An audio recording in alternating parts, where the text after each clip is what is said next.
Thank you to Magic Spoon for sponsoring today's video. Magic Spoon is cereal reinvented.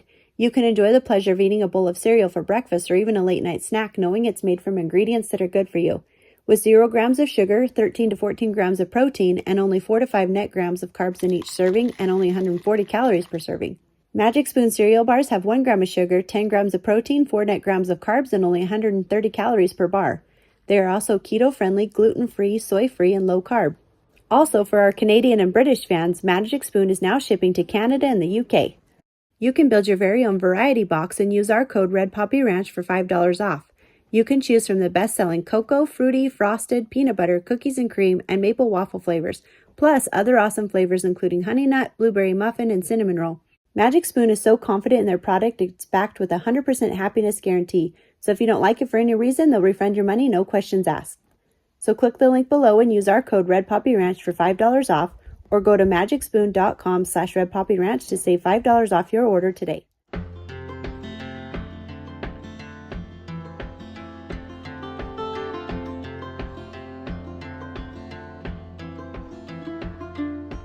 On the road, headed back to New Orleans, driving in the country past old-timey scenes.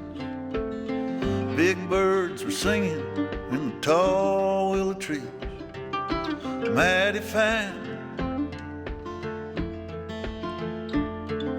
3 words written on a paper bag, I miss you, was written in a message in black, thrown in a van 2,000 miles back, a better time. And how many souls and times that I've told of places that I'd wanna be, and how many days when I could have stayed instead of just getting up to leave.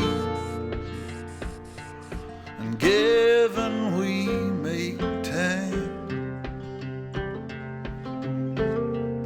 I'll meet you down the line.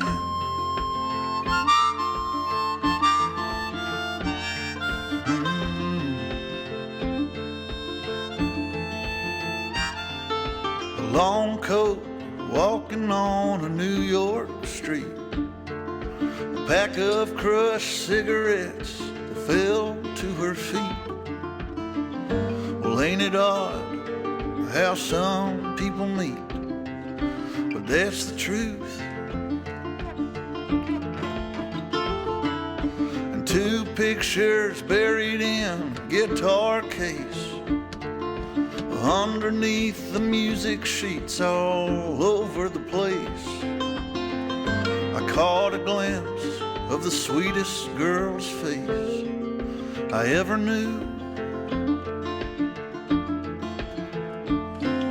And how many souls and times that I've told of places that I'd like to be, and how many days when I could have stayed instead of just getting up to leave. And given we make time, I'll meet you down the line.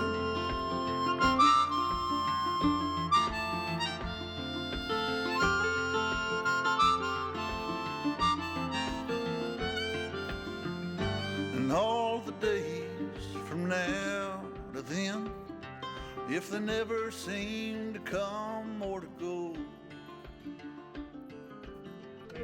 find me in your memory. Sit around and wait to die, huh? Oh, I don't have to do. Sit around. Well, this is really all that's left of the board and batten siding. Getting the batten strips up, securing a few boards. Then I need to look the house over for anything that might need attention.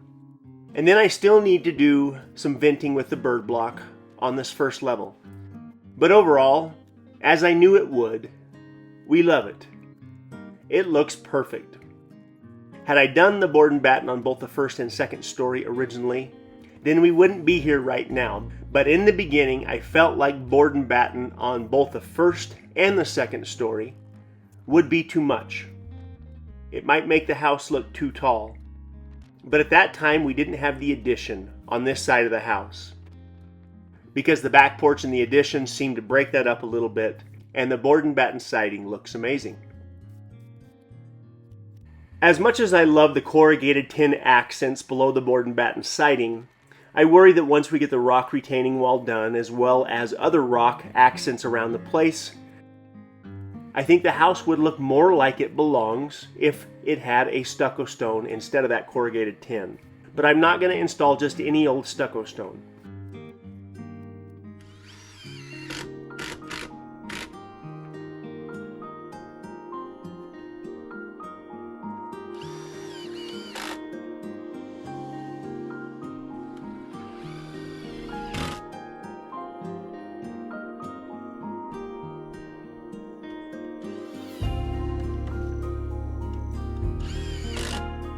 Hindsight is almost always 20/20 when you're looking back, but sometimes in the moment you just have to give something a try. In my own situation, I needed to do it twice, but moving forward, no more of the twice projects. It's one thing to improve upon existing projects with minor repairs, but it's a whole nother thing to tear the siding off your house and then reinstall the same wood one board at a time.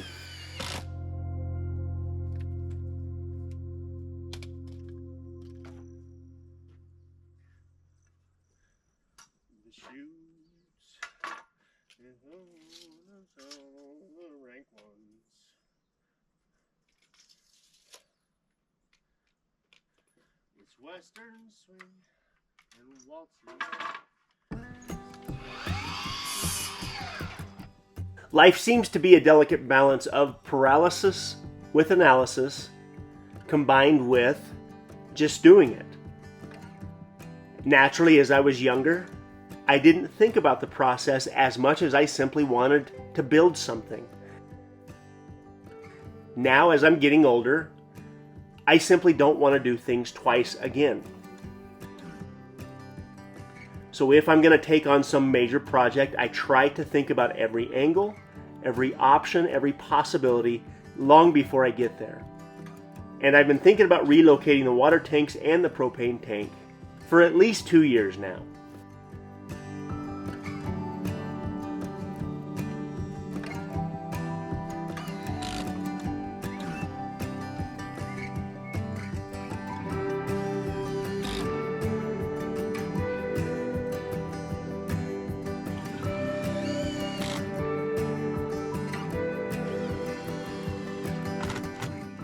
You and I both know that if I didn't have a little bit of pressure from my lovely wife to finish a few projects, there would be a lot more left undone around here. As I get some of these projects that are long overdue to be finished out of the way, I make sure that my next move does not require a second look when it's finished. There are some fun little details with the woodwork that I hope to do at some point down the road, but they're not anything that has to be done right this second. For instance, the bird block venting over this first story. I want to make some sort of a small vent screen that's unique to the house.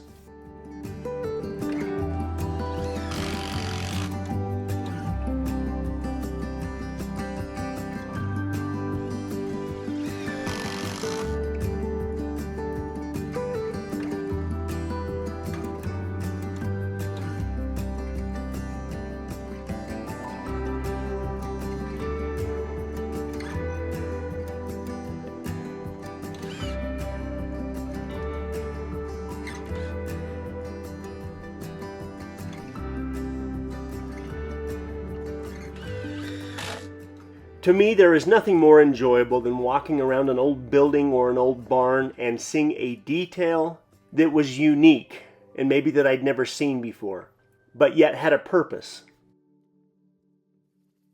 That's what I hope to leave on this house. I'm going to get out here in the morning and finish all the little detail work, getting all the rest of the board and batten secured. Then I got to get up on the roof and put a piece of wood across the bottom underneath those windows. But my plan is to do that in the morning. But the hard stuff's done. Now it's just a little bit of looking stuff over, making sure everything's secured. I'm using deck screws. The first go around I used 2.5-inch trim nails, and as that wood moves around, it pulled those trim nails out. So I'm doing this in a way where I don't have to do it again. And then once that's done, I think Cedar really just wants to get after the stain, and she wants to go dark gray, which is the other color that we've been considering. And I'm worried about going dark gray across the front because we already put that gray stain up there. I'm a little bit worried that it might be darker, but at some point we just got to get this done.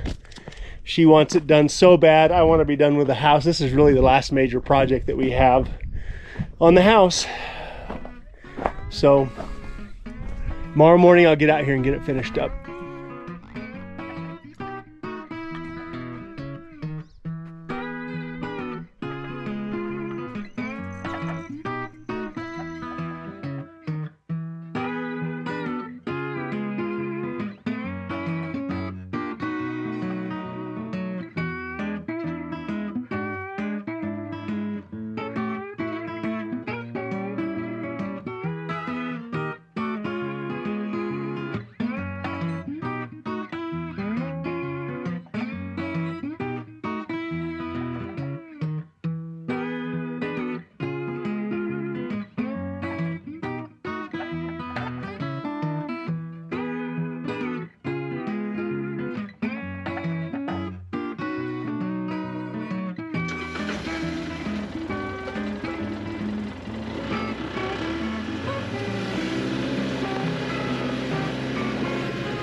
I have to get my new Ford 4610 tractor back on the road and ready to go to work. Above and beyond just the simple tasks, my gut feeling is this tractor is going to be pretty important come wintertime as well. I intend on picking up a set of snow chains for this tractor, and my hope is that I can also find a plow. But in the meantime, I have to find the parts for the damaged hub, and that alone is turning into a huge task.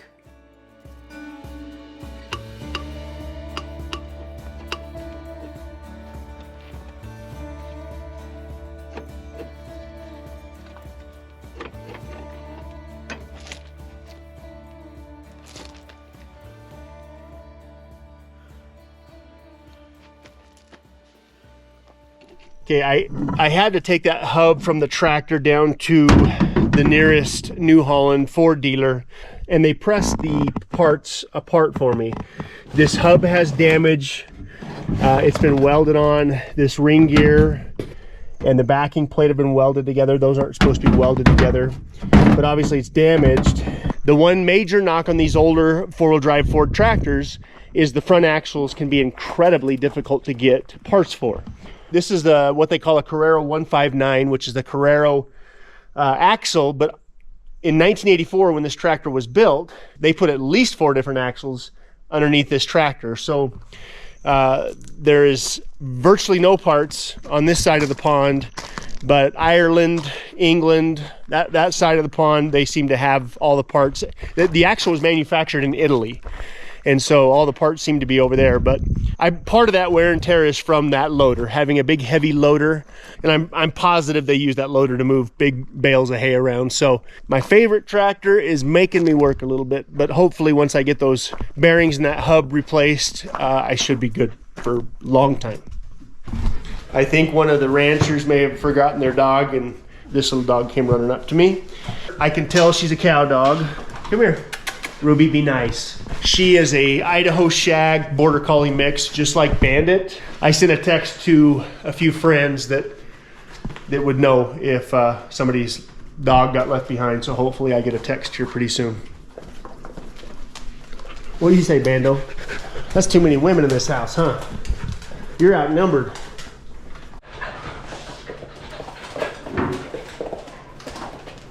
Ruby's got a friend that wants to play. And it's like, hey bro, can you tell him to calm down a little bit? Ruby's got a friend. Ruby's got somebody with as much energy as hers.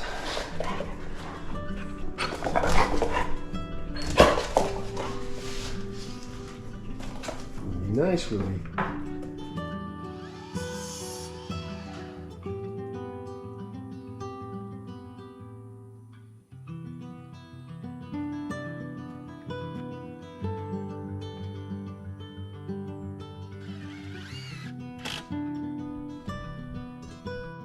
Back when we lived in Arizona, naturally we would go down to Mexico all the time.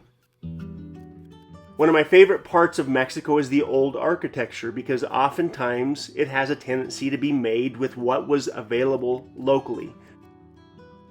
Virtually all of the old buildings are made out of adobe bricks.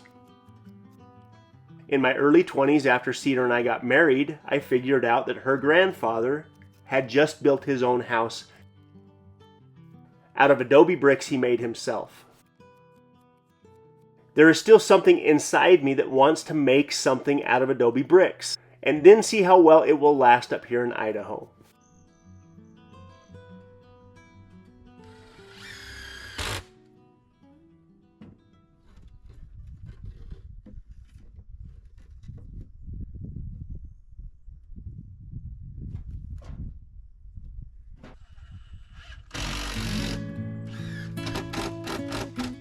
About 20 years ago, myself, Cedar, and our extended family had the opportunity to go stay in a very old hacienda in northern Mexico. It was about a 140-year-old hacienda that was built with traditional materials, which would include adobe bricks as well as clay roof tiles, as well as a dirt roof. It was a very large hacienda that had been updated with modern conveniences like plumbing and running water, but the roof of the house was held together with traditional cactus ribs, and as Cedar and I slept, we would occasionally get a sprinkling of a little bit of dirt that happened to fall through those cactus ribs. You had to pay a little bit extra for that experience, but it was worth it.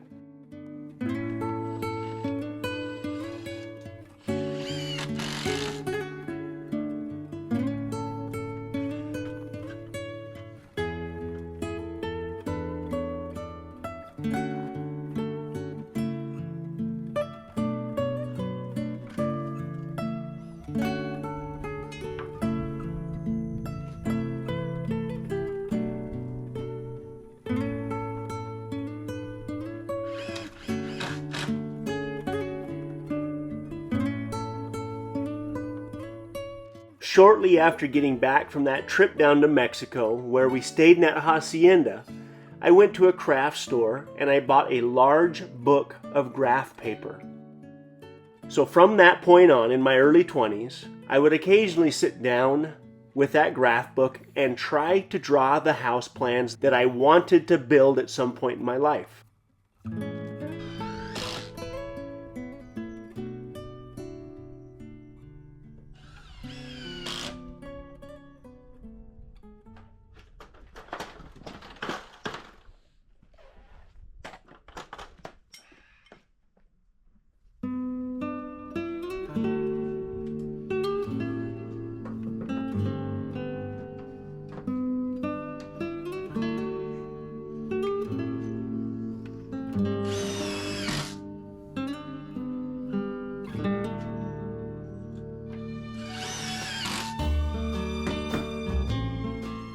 Six years ago, in my 39th year, I sat down with that same exact book of graph paper and I drew the first set of plans for this house.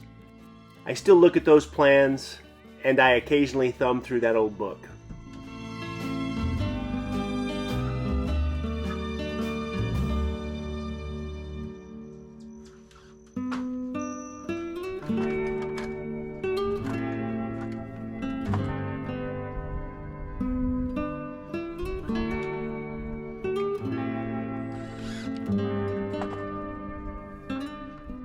So the moral of that story is be careful what you wish for, because you just might get it. It seems that my subconscious mind plays a bigger role in my decision making, but I could not be happier with where we have ended up, that's for sure.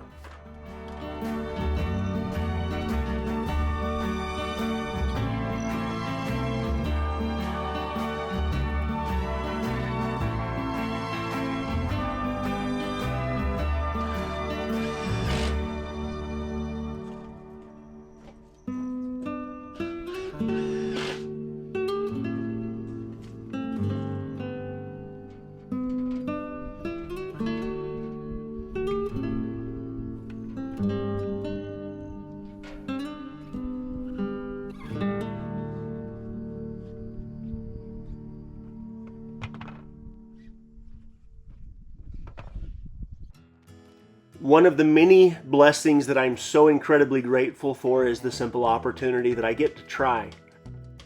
Maybe the subconscious thoughts that I've had for the last 20 years have led up to this moment, and more than likely that's a factor.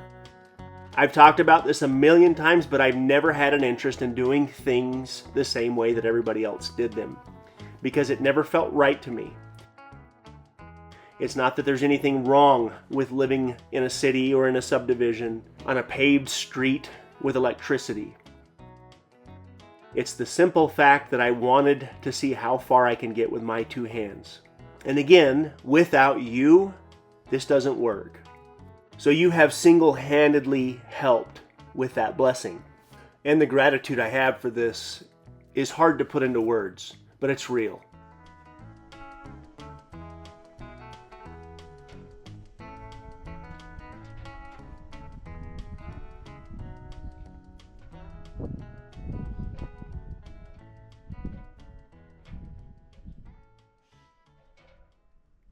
The only real thing I have left to do is I need to do the vents on the end of the house on both ends. I still haven't done that. I don't want to go a whole lot longer without putting those gable vents up. I want to do something kind of creative for the bird block, and I have some ideas. So I got to do that too. But And then cleanup obviously is the big one, but Cedar and the kids are going to help me. But it looks amazing. It looks amazing. The wood needs to now be stained, but there's a couple little detail things that I'm going to do before I stain it. But I hurt my foot, and now I have all the excuse I need to do nothing but sit at my computer and edit the rest of the day. But Cedar informed me that we've got a bunch of friends coming over tomorrow, and our kids. We try to have our kids over every Sunday night for Sunday dinner. Feels good to get a monkey off the back once in a while, that's for sure. So the next big projects are as follows. Let me take you up and show you what's going to happen next. There's 3 big projects that I have to get done as soon as possible. One of those is the solar panels up here, which shouldn't take me but a couple days. Then the next big project is relocating the propane tank up here somewhere, but it's going to be underground. I'm going to dig a very large hole, and then I'm going to use those concrete retaining blocks to build an underground shed, I guess, of sorts. Getting that done before the weather changes, and then the other big one is the water tank shelter up there as well. So this is the next big dilemma. I'm actually going to lower these tanks down, I think, right here. I even considered putting them over here and lowering them even more. It really wouldn't hurt my feelings to lower these tanks about 20 vertical feet. And what that would do is lower our water pressure a little bit, and it would also make it a touch easier for the pumps to pump for the solar pump to pump water up here. But the goal with these 2 tanks is to build, again, an underground weatherproof shelter that no matter how cold or hot, for that matter, it gets, that they're insulated from the weather. Hallelujah. Siding is done. Is it done, or is there a few more pieces then you're done? Oh, you walked around the house. What do you think? Done. Well, sometimes you say done, but then I'm like, ooh, you missed a spot. Do you see a spot I missed? Not yet, but I'll inspect. I walked around the entire, I know, I will go walk, please do. The only thing I can think of that I need to do is the bird block holes. I need to do something for ventilation, and then I need to do vents on both ends. And a stain. I might as well put the light up there that we've wired up 8,000 years ago to have a floodlight out here. Might as well do that. That'd be good. I think this is probably one of the better gardens, obviously, it's one of the better gardens we've ever had. It's fun. Cows came in, ate my lettuce, and then the lettuce grew back, so that's great, but it came in pretty good. Which, by the way, that little dog that showed up here last night, I figured it was somebody's that was probably working the cows up there. The sweetest little dog. She was really fun. She loved Reed. Yeah, just hung out with Reed most of the time. Ruby didn't like that at all. Yeah, but no, Ruby was really jealous. And they have since moved the cows over to the other side, so we think that we shouldn't have too many more cows here too much longer. But every time I say that, they show back up. So supposedly the end of the month. Yeah, but then if I can just get some time up there to work on that fence line. I told the range rider today that I was going to get up there and fix that fence. So we shouldn't have any more cows down here ever again. But the next 2 big projects, obviously I talked about them earlier, but it's that propane tank and those water tanks. Once those 2 big things are done, I still need to get the stain done while the weather's warm. Mm-hmm. But getting that propane tank relocated starts the next step, which is the retaining wall. And so I can't start on the retaining wall really until I get that propane tank relocated. And everything revolves around the excavator, of course. I need an excavator to move the propane tank. I need an excavator to dig out the holes. I need an excavator to stack rocks. And what I'm seeing every morning is the prices are coming down. So there's some things happening in the economy right now. I mean, everybody's talking about the economy slowing down, but there are some obvious things happening to me that are indications that probably a year from now, there's going to be some smoking deals on some stuff. And so some of those payments are some big, huge payments. And my gut feeling is that guys are going to start getting rid of stuff. Wow. So I don't know where this goes. A year from now, 2 years from now, 3 years from now, that's my concern. I mentioned this, I think, in a previous video, but our Polaris dealership here in town really didn't get any new inventory this year. Yamaha, same thing. The Yamaha dealership, they didn't get any Yamaha. So many of these dealerships are selling. I think the Dodge dealership in town, my cousin that works at the Dodge dealership, he basically says they're not getting a whole lot of new inventory in. They're just selling stuff offline. You order it online and then it gets picked up. Yeah, so I don't know where this goes, but what I do know for a fact is this excavator that there's one excavator I'm looking pretty close. I'm still waiting. I'm still hoping that my other excavator gets finished. But my thoughts are, if I get a little bit smaller, maybe something around 10,000 pounds, and then I get my other excavator back, which is about 17,000 pounds. If I have two excavators, I can do anything I need to do around here. Well, I guess 2 years ago I paid under $20,000 for an excavator. And now that same excavator is probably 32 to 35,000. And so this excavator that hang on to it. Well, of course, had we all known what was happening, I wouldn't have gotten, or I would have gotten ahead of the curve a little bit. But I have one I'm looking at pretty closely. But it's not an enclosed cab, which I hate. I want an enclosed cab, but you can't find them. We've had a few visitors that have come up and seen us this summer. It's always fun to have some of you guys come by and see us. Tomorrow we've got somebody coming by that I've corresponded through email for the last probably couple of years, never met face to face. I don't even know that we've talked on the phone, but he's a police officer on the East Coast that I think is considering relocating out here, and it'll be fun to talk to him because I've emailed with him quite a bit, and it'll be fun to meet him face to face. And anyway, and I don't. If you need some inside projects, I can give you some. It's the wrong time of year. Well, Inside if you're projects bored. are for. I'm not bored. Nobody's bored.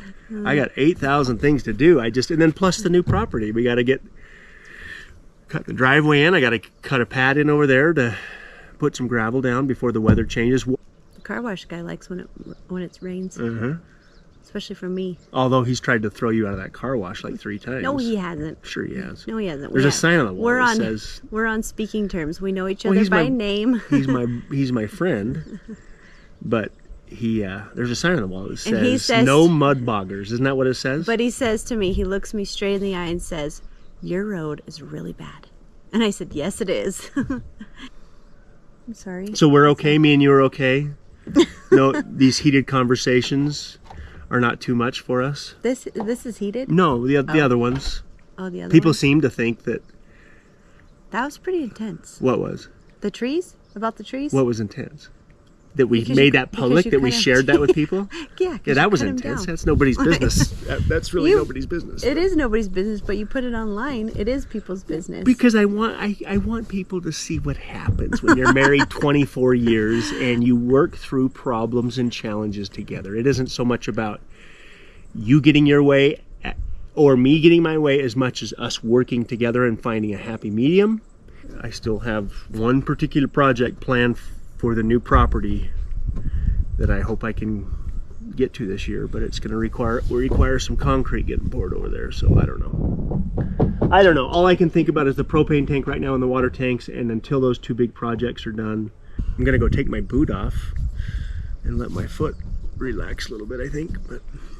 But we sure appreciate you guys, and it means the world to us that we get to live the life that we do because of you watching videos. So keep on keeping on.